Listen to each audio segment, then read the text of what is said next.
Chandrababu arrest కూడా ఏ రకమైన ప్రభావం పడుతుంది అనేది కీలకమైన చంద్రబాబు అరెస్ట్ వల్ల డెఫినెట్గా జగన్కి అదనంగా కలిసి వచ్చింది ఏమన్నా ఉన్నదంటే నా నమ్మకం ఏం లేదు. అయితే చంద్రబాబు అరెస్టు టీడీపీ సాంప్రదాయ ఓటర్లను దాటి జనరల్ ఓటర్లకు కూడా వ్యతిరేకత వచ్చింది, కానీ అది ఓటింగ్గా మారతలేదు.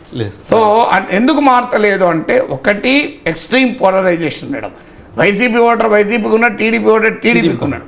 రెండు, చంద్రబాబు నాయుడు అరెస్ట్ అనేది ఎన్నికల్లో ముఖ్యమైన అంశంగా లేదు, దానిపైన రెఫరెండంగా ఎన్నికలు జరగలేదు. రెండోది. మూడోది ఇప్పుడు ఆల్రెడీ బయటికి కూడా వచ్చేసి, సో అరెస్ట్ అనేది ఇప్పుడు ఒక ముఖ్యమైన అంశమే కాగా మారింది.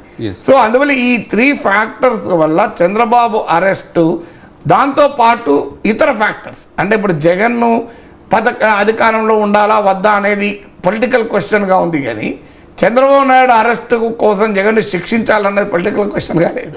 సో అందువల్ల చంద్రబాబు అరెస్టు పట్ల టీడీపీ ఏతర ఓటర్లలో కూడా వ్యతిరేకించినా కూడా అది పొలిటికల్ అంశంగా ఎన్నికల పైన ప్రభావం చూపడం లేదు.